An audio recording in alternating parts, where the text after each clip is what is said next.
Hey guys, welcome back. My name is Sandra and July is already here. So, TBR. As always, I'm gonna start this TBR with fantasy. The first book I'm planning to read in the month of July is Elantris by Brandon Sanderson. So I finished Mistborn very recently and I plan to continue my journey into Cosmere, and I decided I would continue with Elantris because some people suggested it would be better. So Elantris was published in 2005. This is Sanderson's first published book, and I already know that I shouldn't have very high expectations in regards to the writing style, but I'm pretty sure I'm gonna enjoy the story. And Elantris has always been very interesting to me, even though I know nothing about it. Maybe it's a name, I don't know. This book is 638 pages, so it's a pretty long book. It has a rating of 4.19 on Goodreads. The plot of the story, to be honest, I don't know much about the plot of the story. I tried to read the synopsis and I stopped midway because I didn't want to be spoiled for anything. It was very long. It was a very long synopsis, and I didn't want to expose myself to anything I don't have to know very early on. So I know very little about it. Honestly, the plot is very complicated. I don't know what's going on. I'm gonna read from the text. Elantris was the capital of Erelon, gigantic, beautiful, literally radiant, filled with benevolent beings who used their powerful magical abilities for the benefit of all. Yet each of these demigods was once an ordinary person until touched by the mysterious transforming power of the Sheol. 10 years ago, without warning, the magic failed. Elantrians became wizened, leper-like, powerless creatures, and Elantris itself dark, filthy, and crumbling. Now we're following a prince, a princess, and a priest. That's all I know. I stopped reading at this point because I didn't want to know more.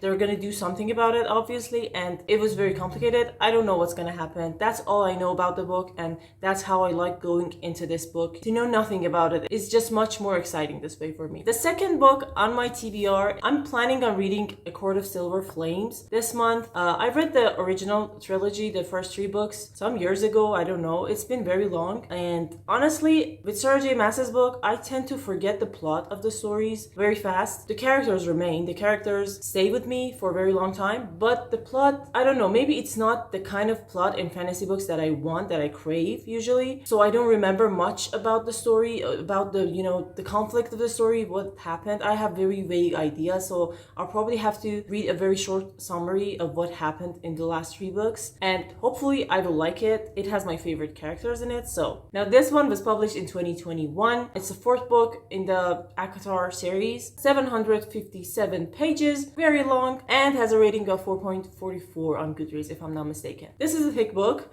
but I'll probably get through this faster than I can, read Elantris, because these are easy reads. I kind of fly through them usually, and it's about Cassian. So in this book, we're following Nesta Archeron, one of the Archeron sisters, as she kind of adjusts to her new life, and of course to Cassian. As far as I know about the plot of the story, apparently there is some conflict, and the human queens have returned to the continent, and they had made a new alliance, and the fragile peace that has settled over the realms is being threatened once more by these guys. So that's all I know about the book. It's about Nesta and Cassian. I actually like Cassian a lot better than any other male character in the ACOTAR series. He was always my favorite, so to see more of Cassian, that would always be good. Third on the list is a book I do not know why I didn't read sooner, because I had this book on my shelves for a few years now, and I don't know, maybe I didn't see it enough. Maybe it was back there and I kept ignoring it. The Graveyard Book by Neil Gaiman. I've never read anything by Neil Gaiman before. This is my first attempt for his books, and weirdly enough, I never realized that this is illustrated. I never knew.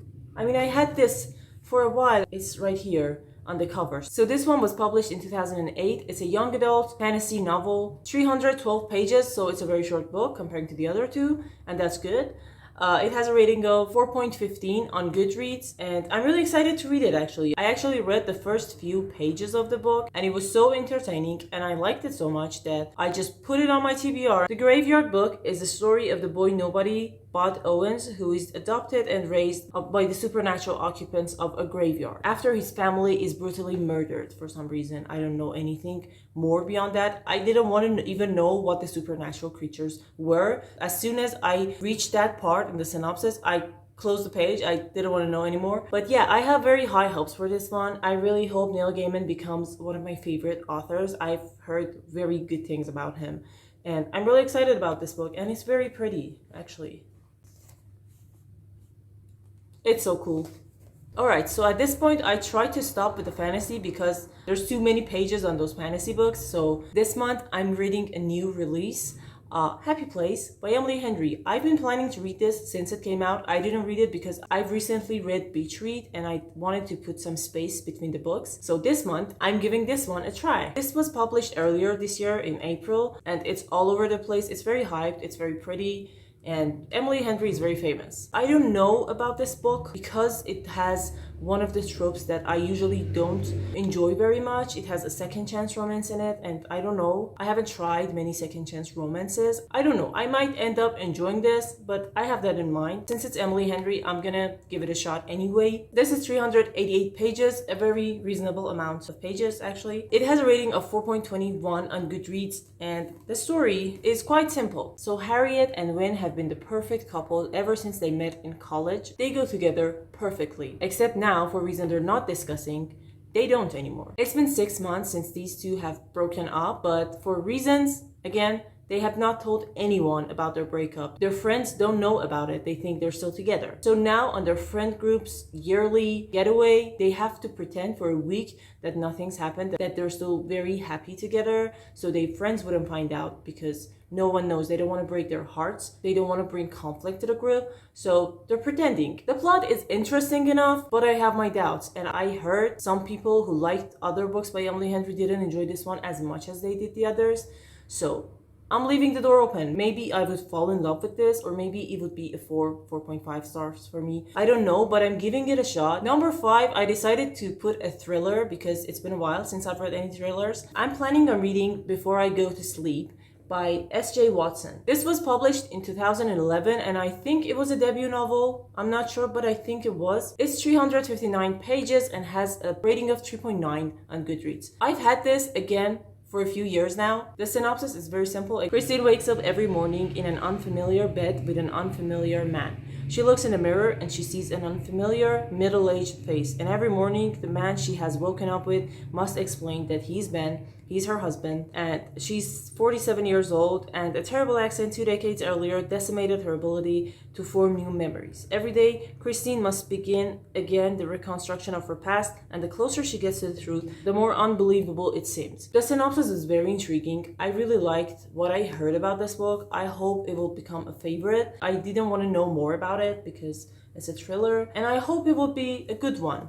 So yeah, number 6, I would be continuing the manga I've been reading, One Piece Volume 4 by Eiichiro Oda. It's been going really well, but I really have to plan better for reading this manga because at this rate, if I want to read one volume each month, it would take me forever and I may never catch up. So I'm planning on, not in July, but maybe in August, I'm planning on dedicating a specific part of the month to get more into the story because at this rate, I have a bit of anxiety because there's so much to read and I really want to read them much faster, it's just not good enough. But I'm still getting the hang of, planning TBR and keeping up with them because before I started this channel, I just read whatever I wanted and I didn't have monthly TBR for myself. So I'm still trying to get the hang of it, but I will hopefully get there.